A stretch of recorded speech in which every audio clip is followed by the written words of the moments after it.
Right now, all you see is black, so let me paint a picture for you. You're in a garage, a really crappy one. Well, you're not. Our protagonist Maxwell is. It's 6:30 in the morning, and a busted Chevy sits running, slowly heating up in the dead of winter. Even with the garage door closed, frost has somehow managed to ice the entire windshield. Here is where you can see Maxwell sitting in the driver's seat, freezing his butt off in a sweater and cargo pants, waiting for his truck's heater to kick in. Our protagonist works as a logger in the dense Alaskan forests.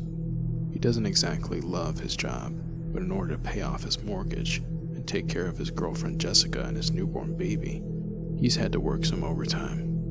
Maxwell is a blue-collar worker, just trying to make it in life, but he does have one odd quirk. He's a bit superstitious, and it's related to caterpillars. He's always had a minor phobia of caterpillars, ever since he was young. When Maxwell was 11 years old, he was outside riding bikes with a couple friends. They stumbled upon a steeper road that went up a hill in their neighborhood, and they thought it would be fun to bomb the hill, as they called it. They pedaled to the top, and right as Maxwell started to go over the edge, he saw a caterpillar on the road, inching across the asphalt. He passed it, and gravity took over. He lost control of his steering, and his front tire spun out to send him flying off his bike. He broke both of his wrists on that hill. Although the accident sent him into shock, all he could think about was the caterpillar. He believed that the accident was the caterpillar's fault, or that the caterpillar was a symbol of coming tragedy.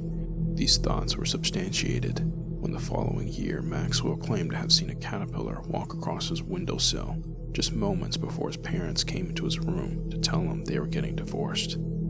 A year after that, walking into a hospital to see his dying grandfather, Maxwell thought he saw a caterpillar eating a leaf on a tree outside. His grandfather died that day. More recently, while working for his logging company, he had found bite marks on some tree leaves, evidence that a caterpillar had recently been nearby. Although Maxwell hadn't actually seen the caterpillar, this was enough for him to cancel the rest of his day. He told his supervisor he felt sick and went home. Once he was home, he closed all the curtains and locked up the house. His girlfriend Jessica asked him what was going on, and Maxwell told her he saw a caterpillar. She knew what that meant, as annoying as she thought it was. But Jessica had a secret. She was pregnant and had just found out the night before. She couldn't keep it to herself any longer, so she told Maxwell. He did not take it well.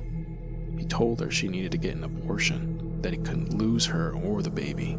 The caterpillar was trying to tell him something bad will happen. Of course, Jessica did not follow through with Maxwell's ridiculous instructions.